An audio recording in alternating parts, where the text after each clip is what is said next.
Snowfire. Everybody, Erev Tov, everybody. We have today, Bezrat Hashem, we have a class talking about the laws of Yom Tov. We continue. This is a very interesting question that we're going to share today about cooking, grinding, so forth and so on. What's permitted, what's not. Not everything is permitted, like everybody likes to think on Shabbat, on Yom Tov. We'll see exactly what is permitted and what not. I want to thank first the Mishpachat Medina's family for hosting this house. God bless this family and all the participants with all the berachot in the Torah. Hashem will give you what you wish for. You know, if you need a zivug, a shidduch, you need parnasah, you need health, everything. If you need all of it, all of it. Amen. Baruch atah Adonai Eloheinu melech haolam she'akol nihyo b'dvaro. Amen. Spices on Yom Tov. This is Siman Taf Kuf Daled 504. Bezrat Hashem na'aseh v'natzliach. No, the thing is, people wonder if they can grind spices. She see that there is a lack of spices to cook, for cooking. In the middle of cooking. And now she wants to take not the electric one, the electronic one, to take the one that, you know, the meal and the small mortar. Yeah, the small one. Can I do that on Yom Tov? Okay. What about making a large amount? Okay. What's the amount I'm allowed to? If I'm allowed to.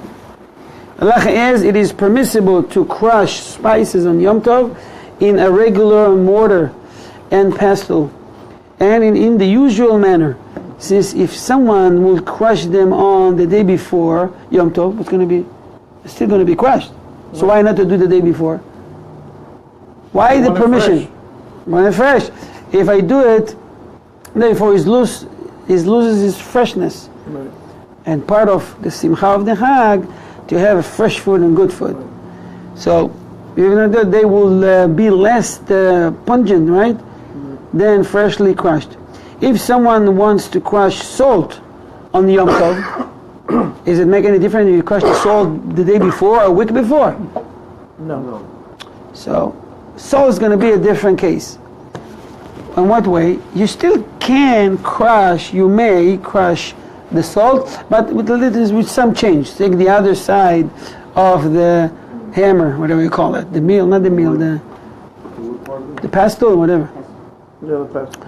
The flavor of the salt always be the same, regardless if we did it at the same time or the day before. Okay? So, what will be the case with someone that have this grinder? You know, the one that you spin. By hand? So, on Shabbat, you can't use it. And if we say that it's permitted on Yom Tov in a different way, the different manner, not a regular manner, means that on Yom Tov you can use it. So prepare yourself, or before the Hag, or crush in it. You can crush with using a spoon, for example. Right. Okay? Yeah, that's what he's saying. The mortar and the pestle. The little ones. Okay. So some people like to grind matzah. Why? Because they added to the schnitzel, they made ktzitzot, I used to say ktzitzot. Meatballs, or they have to add it as a part of the cooking. Okay, now, do I have to crush the matzah with the shinu in a different, not a regular manner or regular manner? And the answer is, for Yom Tov, in the middle of Yom Tov, do I have to do some changes? Or I can do it in a regular manner. The meal and the pestle. Huh? I don't think so. Why not? You're right. Why not? You can do it in a regular manner. Even like it's a regular day to crush the matzah. Why? Because the matzah, before it became matzah, it was already crushed. It was already flour. So it's already crushed. It doesn't matter. You may, okay? It makes a lot of sense. Okay? Now, this is a very common halacha that we discussed today in the synagogue. People like to have salads that is, I don't know, Israeli likes it, like it very small pieces, right? Israeli, called Israeli salad. Not like the one you just open boxes and you cut some. You're talking about the one that you put some efforts into it, right? Cucumber.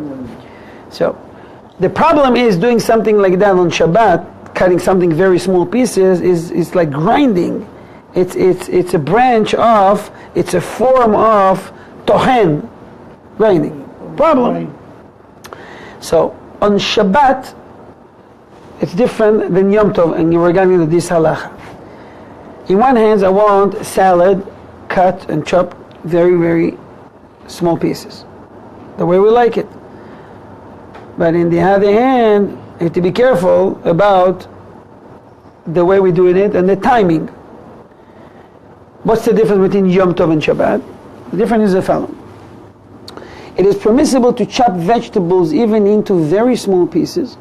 If someone would grate a radish or carrot before Yom Tov, it will certainly not taste as fresh as one that was grated on Yom Tov itself. And therefore, this may be done without any change in the procedure. Yom Tov, no problem, cut it even close to the meal. You know your family comes around 11:30, 12, 10 minutes before that. Or you can do it early in the morning at 9 o'clock. You know what I was going to ask you? I was going to ask you what you're allowed to peel, like an apple with a peeler, or a potato with a peeler. Okay. Because that is kind of the same thing, because you can cut something. Yes, you can. You may even peel it on Shabbat with the peeler. Even on Shabbat you can do it. But listen what it says. It is permissible to grate cheese on a cheese grater as well on Yom Tov. In this case, however, it is best to do this in a manner somewhat different than that's employed on weekdays, since this is a task that could have been done or performed just as well before Yom Tov, and the cheese's flavor will be none the worse. They have a strong flavor. It doesn't lose its certain things. They're going to lose its flavor, its aroma, right? But you want to grind. He says, no, the coffee grain. Does it make difference if I grind it now or 2 days before? Of course, it makes matter. It loses its freshness, loses aroma. It keeps it in the grains. As soon as you break it, it comes out. Everybody can smell when you go to a store in a place they're grinding it, right? What will be the case in that matter? We'll see in a minute. It is likewise permissible to grind meat in meat grinder or in the electric one, the blender, on Yom Tov, as long as you prepared a timer for it. Okay, they take care of it in advance.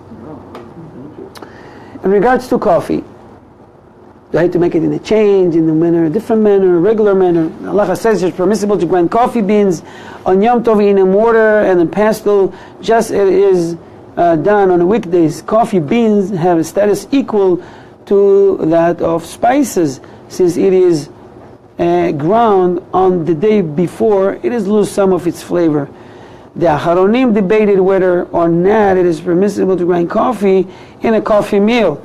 In practice, it is permissible to use household coffee meal on Yom Tov, but not the commercial one. It is not, but not a meal used on a commercial scale in coffee flavor. So don't take advantage and now grind, because it's Yom Tov, I don't know, a whole pound, just as much as you need for now. Any preparation from the holiday to the day after is prohibited. You have to be careful with that. Okay. Only for these days, only. These small amounts for the day. You know, see how careful it is to allow certain things, because people go from one extreme to the other, no? So they allow this, and then we can do this. We can. And then it become a day that you can do regular work on the Yom Tov itself. Yeah. People will grind and work and prepare for the day. I have a lot of work. So don't worry, I'll do it on the holiday. I don't have a day off. I'm going to grind everything for the next week. I'm doing that. Even in my family, they used when I was young to take a sheep or a goat and shecht it, sometimes the holiday itself. But later days, they did it a day before. So we know who takes which piece. One family, two family cut it, boom. Sometimes they cut it, boom, within 5 minutes already on the barbecue. It's fresh. It's good. So they're for the sake of the holiday, okay? So imagine to yourself someone that says that they're going to shecht now 10 sheep, so you have for the whole neighborhood, or have for the to put in the freezer later on. It's not a holiday. You occupy yourself with shechting and taking the skin out, and it's a big balagan. You're permitted to perform work or cooking for eating right now. Not even from one day of the holiday to the second day of the holiday. Every day to eat. This is why you see in many families the custom is to prepare almost everything. And that's what my wife doing. Everything before the Hag, like a Shabbat. Just the thing that needs to be really fresh, like rice. Rice she's making fresh. But hard eggs and meat, and then they can have a day before prepared. Today, with the technology we have a refrigerator, freezer, it's beautiful. Now, people, I don't recommend that, but people like to bake on Yom Tov because you're going to run into some questions in halacha and ovens and hot, not hot, increasing, decreasing. But some like to have outside the house. I remember my grandma used to do the pitot on the tabun. Tabun is something on the ground, and she's doing it, let it finish, and then the meat comes later. Wow, nostalgia, So, what you can do? Can you measure the amount of flour during the holiday? What's permitted and what's prohibited? We'll see. It is forbidden on Yom Tov to measure flour in measuring cup when preparing to knead dough. Instead, the person must estimate the amount he wishes to use. Eyeball with the cup, a regular, That's how normally works. Alternatively, he may use the measuring cup without measuring exact amount. The same rules apply to rice. It is forbidden to measure the exact amount one wishes to cook, but one may measure an approximate amount. This means that one may take the rice in a measuring cup so that one will cook the correct amount of rice. But one must not pay attention to whether it is a fraction of a cup more or less than desired. This is certainly permitted if one uses regular drinking cup and not measuring cup. I said this halacha and nobody jumped with the question. When I try to do another one, maybe someone will ask me the question. Yeah.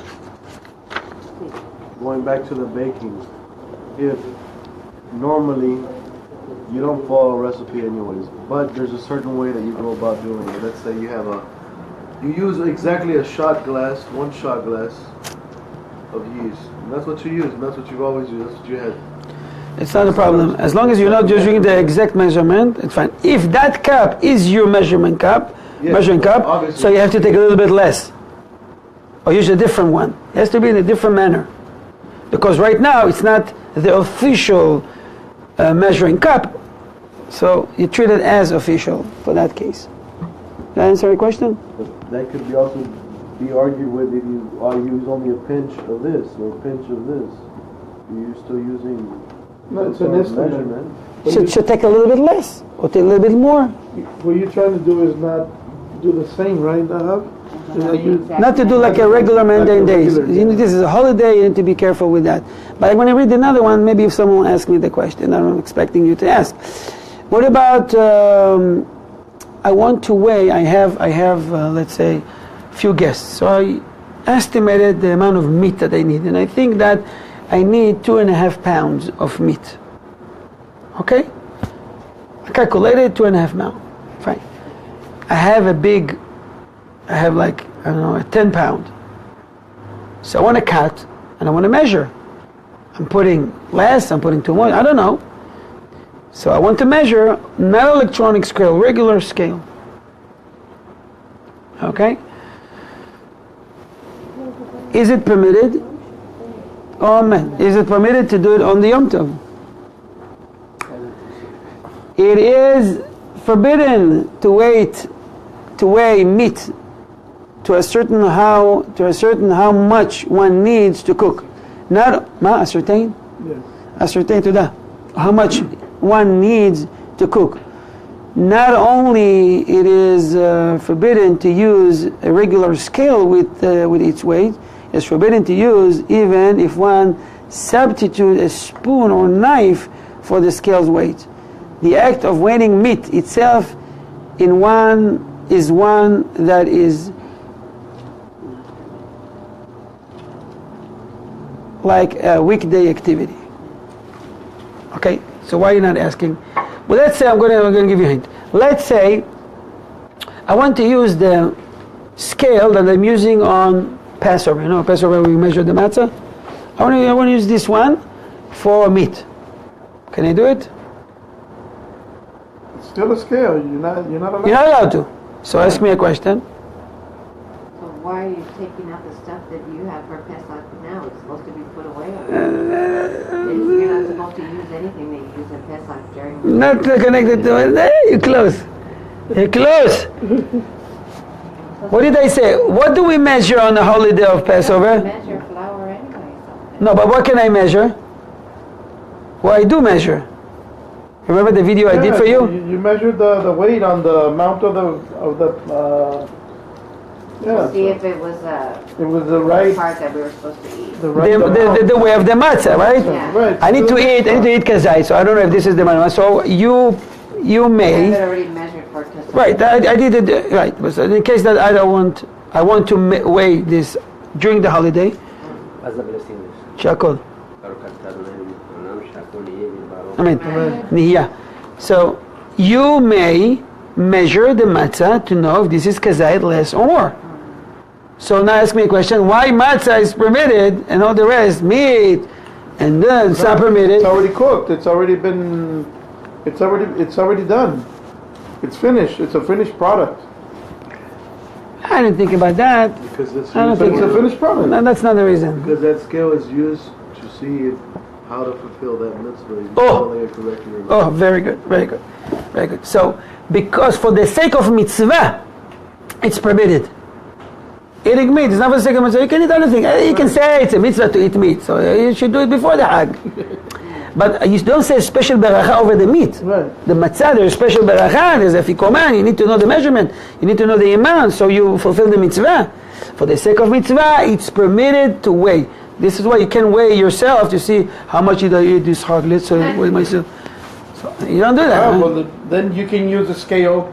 You put the matzah and then you put the meat. This is. Yeah, of course. No, of course not. You can do that because you permitted to weigh the matzah only. Yeah. Well, let me put the matzah, then I'll put myself on the scale. What time is it? Okay, good. Let's do one more halacha and we move on to the next topic. How much do I weigh with or without the matzah? So let me just summarize it. It's permissible to measure items if measuring it is necessary for the sake of a mitzvah. For example, it is permissible to weigh a matzah or maror or to see how much equals kazait for the mitzvah of eating it in the Seder on Pesach's night. There's no kazait for meat.